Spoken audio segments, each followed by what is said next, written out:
Hello friends, मेरा नाम नदीम हैदर है और इस वीडियो के अंदर हम पढ़ेंगे universal declaration of human rights 1948। तो आइए स्टार्ट करते हैं। देखिए, जैसे कि मैंने आपको लास्ट वीडियो में बताया था, यूनाइटेड नेशन चार्टर के ऊपर बनाई थी मैंने वो वीडियो, आप देख सकते हैं। तो यूनाइटेड नेशन चार्टर जो हुआ था वो 1945 के अंदर हुआ था, जिसमें यूनाइटेड नेशन ने मिलकर कुछ ह्यूमन राइट्स से रिलेटेड प्रोविज़न भी उसके अंदर जो है इन्वॉल्व किए थे। और उसमें ही उस वीडियो में ही मैंने आपको बताया था कि यूनाइटेड नेशन चार्टर के जो मतलब कि जो प्रोविज़न डाले गए हैं ह्यूमन राइट्स से रिलेटेड, उनको जो कोडिफाई किया गया वो Codify universal declaration of human rights इसमें किया गया। क्योंकि यूनाइटेड चार्टर जो था वो पर्टिकुलरली ह्यूमन राइट्स से रिलेटेड नहीं था, उसमें और चीज़ें भी थी, इंटरनेशनल ऑर्गेनाइजेशन से रिलेटेड जो चीज़ें होती हैं वो भी चीज़ें थी। पर जो universal declaration of human rights 1948 में जो हुआ, इसमें सिर्फ ये ह्यूमन राइट से ही रिलेटेड था मेनली। तो ये जो डिक्लेरेशन हुआ, यूनिवर्सल डिक्लेरेशन UDHR इसे हम शॉर्ट में कहेंगे, ये 1948 में हुआ और 10 दिसंबर में हुआ और पेरिस में हुआ। अगर देखा जाए तो हम हर 10 दिसंबर को जो है इंटरनेशनल ह्यूमन राइट डे के उसमें रूप में भी मनाया जाता है ये। तो जैसे कि लास्ट वीडियो में मैंने आपको बताया इसकी ज़रूरत क्यों पड़ी। देखिए, जैसे कि सेकेंड वर्ल्ड वार हुई, ये 2 वार, उससे पहले एक फर्स्ट वर्ल्ड वार भी हुई, जो इन दोनों वॉर में ये चीज़ निकल के आई सामने कि इसकी वजह से बहुत नुकसान हुआ, बहुत से लोग जो है मरे, बहुत से लोगों की जान गई। तो इसलिए इन सब चीज़ों को ध्यान में रखते हुए ही ये चीज़ें जो universal declaration of human rights, ये चीज़ ऑर्गेनाइज़ की गई, बनाया गया, अडॉप्ट किया गया सभी यूनाइटेड नेशंस के द्वारा, ताकि फ्यूचर में किसी तरह की इस तरह की डेथ या इस तरह की जो है वर्ल्ड वॉर जो है फिर से ना हो। तो United declaration of human rights को ड्राफ्ट करते समय जो ड्राफ्टर थे उन्होंने वो सारी चीज़ें अपने माइंड के अंदर रखी जो कि सेकेंड वर्ल्ड वॉर के टाइम पे जो नाजी के द्वारा जो ज्यूइश पर होलोकास्ट या फिर आप कह सकते हो कि जेनोसाइड किया गया था, उनको मारा गया था, काटा गया था, एक तरह से जो ह्यूमन राइट्स का जो है वॉयलेशन किया गया था। तो उन सब चीज़ों को याद करते हुए, माइंड में रखते हुए ही इस universal declaration of human rights का ड्राफ्ट किया गया, इसको अडॉप्ट किया गया। देखिए, अगर हम UDHR के प्रेम्बल को भी देखेंगे तो प्रेम्बल में उसका क्या ऑब्जेक्टिव है वो साफ क्लियर शो कर रहा है कि इसका क्या रीज़न है इसको बनाने के पीछे। तो बहुत ही शॉर्ट में कुछ चीज़ें हम देख लेते हैं कि इसके प्रेम्बल में क्या चीज़ मेंशन है। तो इसका प्रेम्बल कहता है कि जो ह्यूमन राइट्स हैं वो एक तरह से उनको रिकॉग्नाइज़ करते हैं कि ये ह्यूमन राइट्स जो हैं इनहेरेंट हैं, मतलब बाय बर्थ से लोगों को मिले हैं और सभी को इक्वली बेस पर मिलेंगे, मतलब बिना किसी डिस्क्रिमिनेशन के। और ये इनएलिनेबल राइट्स हैं सभी मेंबर्स के, सभी ह्यूमन बींग्स से, ताकि वो फ्रीडम, आज़ादी से रह सकें और इस दुनिया के अंदर शांति स्थापित हो सके। UDHR के प्रेम्बल में लिखा हुआ है कि ये डिसरिगार्ड करता है, अवहेलना करता है ऐसे बारबेरियस एक्ट के, ऐसे क्रूर एक्ट्स को जो कि मानवता को तार तार करते हैं। और ये आगमन करता है ऐसी दुनिया का, ऐसे वर्ल्ड का जिसमें ह्यूमन बीइंग जो हैं मतलब उनको बिना डर के रहने का फ्रीडम हो, बिना डर के मतलब कि कुछ भी कहने की फ्रीडम ऑफ स्पीच हो। कहने का मतलब है कि लोगों को पूरी तरीके से आज़ादी हो, फ्रीडम हो। और इसका ऑब्जेक्ट है जो डिफरेंट नेशंस हैं, डिफरेंट कंट्रीज़ हैं, उनके बीच में फ्रेंडली रिलेशनशिप को डेवलप करना, बढ़ावा देना। और इसका ऑब्जेक्ट है जो यूनाइटेड नेशंस के जो पीपल हैं, मतलब जो आप पीपल का मतलब हुआ जो कंट्रीज़ हैं, पार्टीज़ हैं, उनका एक तरीके से फेथ, विश्वास जगाना फंडामेंटल ह्यूमन राइट्स में, ताकि जो लोग हैं, पर्सन हैं, वो डिग्निटी के साथ रह सकें, उनको इक्वल राइट्स मिल सकें, चाहे वो मैन हो चाहे वो वोमेन हो, ताकि जो सोशल प्रोग्रेस है उसको प्रमोट कर सकें और बेटर स्टैंडर्ड ऑफ लाइफ बन सके। तो ये हमने शॉर्ट में, बहुत ही शॉर्ट में जाना कि इसके प्रेम्बल जो है UDHR का क्या कहता है। अब बात करते हैं इसके दूसरे पार्ट्स के बारे में। देखिए, इसके अंदर जो UDHR है, इसके प्रेम्बल मैंने आपको बताया, साथ में इसके 30 जो है 30 आर्टिकल्स हैं और ये 4 पार्ट में डिवाइड है। पहला पार्ट जो है उसमें जनरल आर्टिकल हैं जो कि आर्टिकल 1 और आर्टिकल 2 हैं। दूसरा पार्ट जो है उसमें सिविल एंड पॉलिटिकल राइट्स दिए हुए हैं जो आर्टिकल 3 से लेकर आर्टिकल 21 तक हैं। और जो थर्ड पार्ट है, थर्ड पार्ट में economic, social and cultural right दिए हुए हैं जो कि आर्टिकल 22 से लेकर 27 तक हैं। और जो फोर्थ पार्ट है वो कंक्लूडिंग आर्टिकल दे रखे हैं जिसमें आर्टिकल 28 से लेकर 30 तक हैं। तो इन सभी के बारे में हम शॉर्ट में पढ़ेंगे। सबसे पहले बात करते हैं फर्स्ट पार्ट की। जो फर्स्ट पार्ट है, जो जर्नल आर्टिकल, जिसमें आर्टिकल 1 और आर्टिकल 2 इंक्लूड हैं। तो देखिए, फर्स्ट आर्टिकल में जो दे रखा है, इसमें दे रखा है all human beings are born free and equal in dignity and rights. तो कहने का मतलब यही है कि जितने भी ह्यूमन बींग्स हैं, तो ये उनकी बात की गई है जो भी UDHR के जो भी स्टेट पार्टीज़ हैं उनके बारे में कहा गया है कि जितने भी ह्यूमन बींग हैं वो सब फ्री बोर्न है हुए हैं, मतलब कि आज़ाद पैदा हुए हैं, और सभी के पास इक्वल राइट है डिग्निटी का, और जो भी दूसरे राइट्स हैं वो सभी के पास इक्वल है। आर्टिकल 2 कहता है कि किसी से भी किसी तरह का डिस्क्रिमिनेशन नहीं किया जाएगा, बिना मतलब कि किसी रेस के बिहाफ पर, किसी कलर के बिहाफ पर, किसी सेक्स के बिहाफ पर, किसी लैंग्वेज के बिहाफ पर, किसी रिलीजन के बिहाफ पर, किसी पॉलिटिकल या फिर अदर ओपिनियन के बिहाफ पर, किसी नेशनलिटी के बिहाफ पर, किसी सोशल ओरिजिन के बिहाफ पर, प्रॉपर्टी के बिहाफ पर, बर्थ के बिहाफ पर, या किसी भी स्टेटस के बिहाफ पर किसी भी तरह का कोई डिस्क्रिमिनेशन नहीं किया जाएगा। सभी इक्वल हैं, सभी को इक्वल राइट मिले हैं। अब बात करते हैं सेकंड पार्ट की। तो सेकंड पार्ट में सिविल एंड पॉलिटिकल राइट्स बताए गए हैं जो आर्टिकल 3 से लेकर 21 तक हैं। आर्टिकल 3 बात करता है राइट ऑफ लाइफ की, राइट ऑफ लिबर्टी की और सिक्योरिटी ऑफ पर्सन की।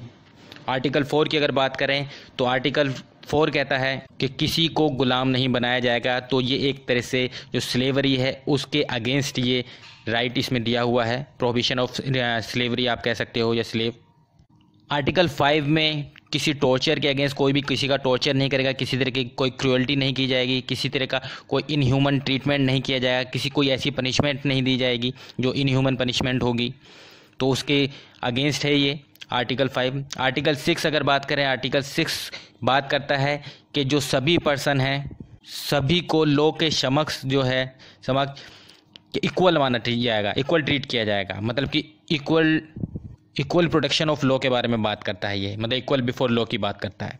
आर्टिकल अगर 7 की बात करें तो ये भी यही कहता है कि इक्वल प्रोटेक्शन ऑफ लॉ की बात करता है कि किसी से किसी तरह का कोई डिस्क्रिमिनेशन नहीं किया जाएगा, सभी को बराबर ट्रीट किया जाएगा। कोई कानून है तो वो सब के लिए है, ऐसा नहीं है कि उससे किसी पर्सन से डिस्क्रिमिनेशन किया जाए किसी भी बिहाफ पर, तो ऐसा नहीं है। सभी को बराबर आपका जो है ट्रीटमेंट किया जाएगा। अगर किसी ने वॉयलेशन किया है तो उसी को सेम लॉ से जो है उसको ट्रीट किया जाएगा।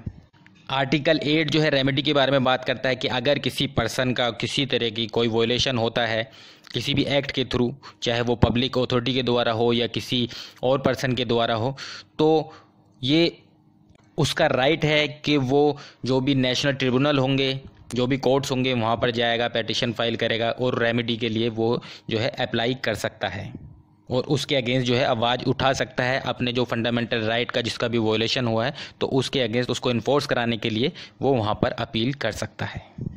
जो आर्टिकल 9 की बात करें तो आर्टिकल 9 एक तरह से कोई भी आर्बिट्रेरी अरेस्ट के बारे में या डिटेंशन के बारे में उसके अगेंस्ट है कि किसी को भी मन मर्जी से आप जो है अरेस्ट नहीं करेंगे, किसी को भी जिसको चाहा उसको अरेस्ट कर लिया, किसी को डिटेंशन, किसी को भी जेल में भेज दिया, तो ऐसा नहीं होगा। आर्टिकल 10 बात करें नेचुरल जस्टिस की बात करता है, मतलब कि किसी को भी ऐसा नहीं है कि बिना सुने आप जेल भेज देंगे। तो जो पहले जो भी पर्सन किसी को पकड़ के जा रहा है, कोई ऑफेंस किया है, तो सबसे पहले ट्रायल चलेगा और उसको सुना जाएगा और जो भी सुनने के बाद ही जो है डिसीजन दिया जाएगा। किसी तरह की कोई पार्शलिटी नहीं की जाएगी ट्रिब्यूनल के द्वारा या फिर कोर्ट के द्वारा, किसी तरह की कोई पार्शलिटी नहीं की जाएगी।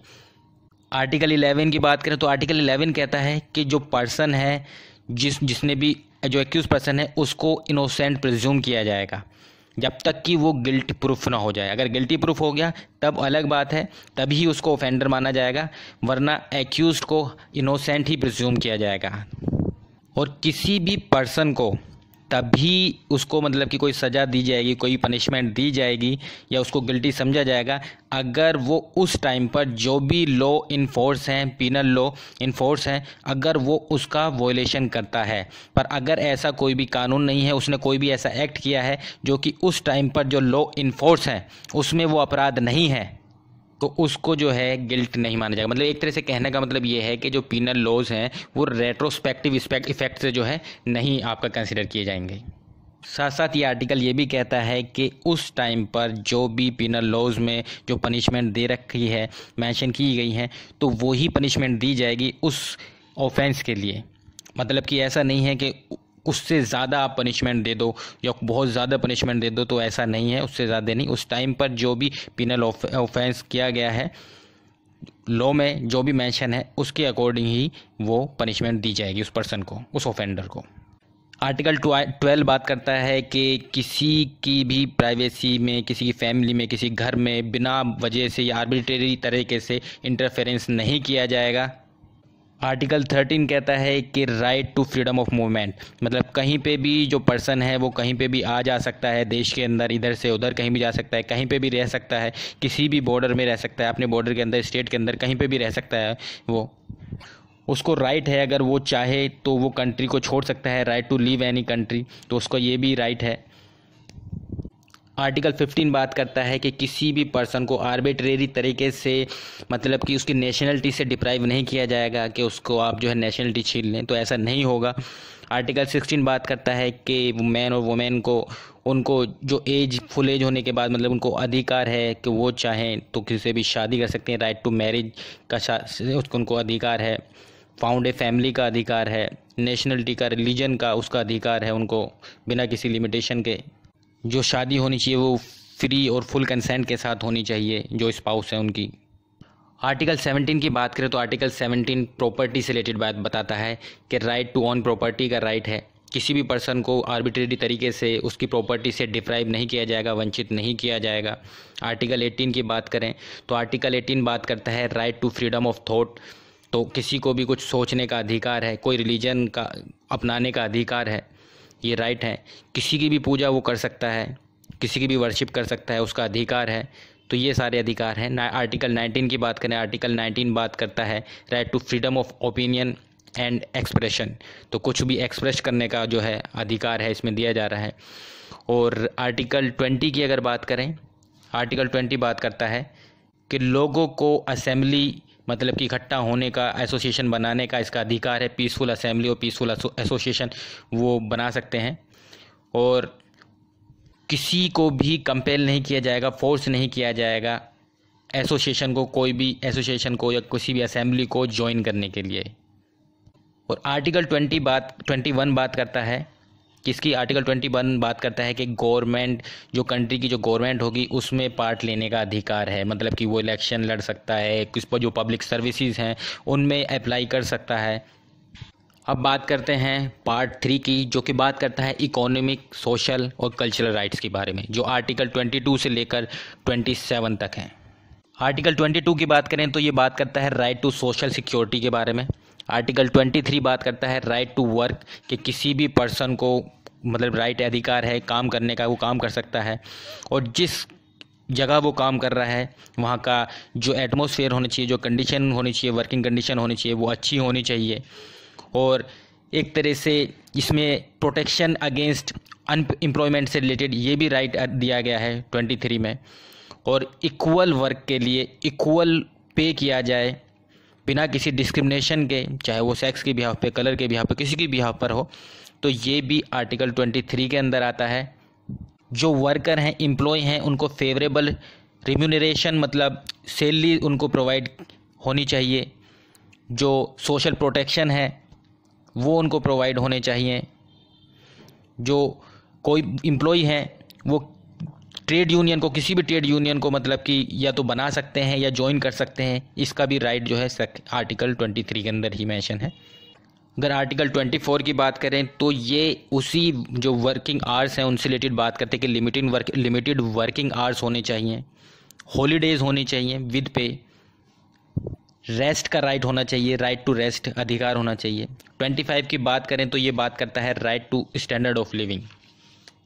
स्टैंडर्ड ऑफ लिविंग में अगर बात करें तो मतलब कि राइट है लोगों को खुद के लिए, अपनी फैमिली के लिए खाने का, कपड़ों का, रहने का, मेडिसिन का, या फिर और भी किसी तरीके जो सोशल सर्विसेज हैं उनका।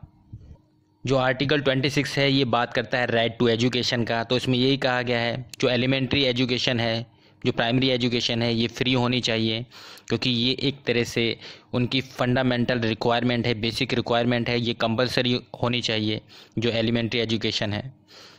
साथ साथ जो टेक्निकल और प्रोफेशनल एजुकेशन है ये भी प्रोवाइड होनी चाहिए, जो हायर एजुकेशन है ये भी प्रोवाइड होनी चाहिए मेरिट के बिहाफ पर, क्योंकि ये माना जाता है कि अगर एजुकेशन को आप बढ़ावा देंगे तो एजुकेशन एक ऐसी चीज़ है जिसमें किसी पर्सन की, किसी इंडिविजुअल की ओवरऑल जो उसकी पर्सनैलिटी है वो डेवलप हो सकती है।